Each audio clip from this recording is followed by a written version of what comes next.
Allez, la petite polémique de la semaine concernant Tesla et l'autopilote, accusé d'avoir causé la mort d'un adolescent. En 2019, un jeune homme a laissé la vie lors d'une collision mortelle entre son véhicule et une Model 3 avec l'autopilote activé. Pour la famille du garçon, le système de conduite autonome est responsable du décès de leur enfant. Ah ouais, bon. Les faits remontent en 2019.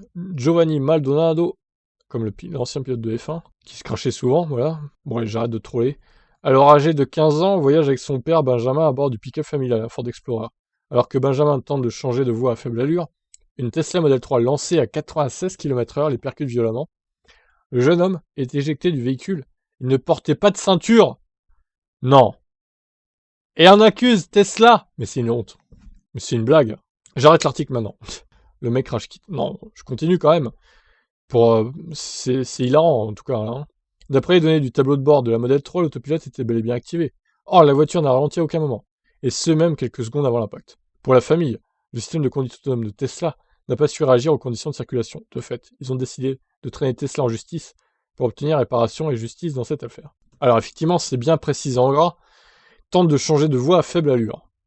Mais je suis désolé, à un moment donné, il faut quand même mettre sa ceinture, même si c'est à faible allure, quoi. Donc de son côté, Tesla garantit que la fiabilité de son système n'est pas à remettre en cause à l'inverse du comportement des conducteurs. Une mauvaise utilisation de l'autopilote pourrait faire la différence entre la vie et la mort. Sur un cas de Tesla. Pas faux.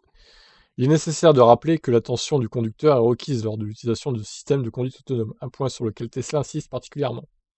Pour autant, ce n'est pas la première fois que l'autopilote est impliqué dans des accidents de la route. On se souvient malheureusement de cette collision mortelle survenue en avril 2021. Une Model S avait percuté un arbre à vive allure en sortie de virage alors que l'autopilote était activé.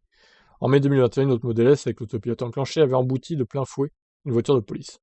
Mais dans ce cas précis, le conducteur avait reconnu avoir baissé sa garde, contrairement aux recommandations de Tesla.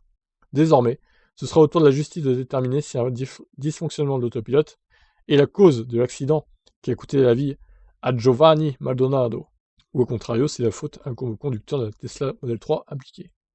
Alors moi, voilà, si le petit Giovanni avait été attaché, peut-être qu'il serait pas mort en même temps.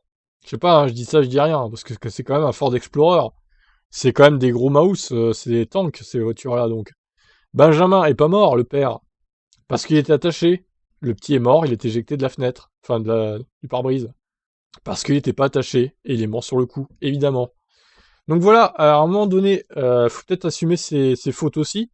La famille qui tente vraiment de porter plainte contre Tesla, j'espère qu'ils vont perdre, hein, vraiment, hein. Et j'espère même qu'ils vont rembourser les avocats de Tesla pour avoir fait ce procès franchement, j'espère qu'ils pensent pas le gagner quand même, là, c'est indécent, quoi. Bon, bref, j'aimerais votre avis là-dessus, parce que quand même, c'est encore une affaire surréaliste, hein. Bon, allez, bye bye.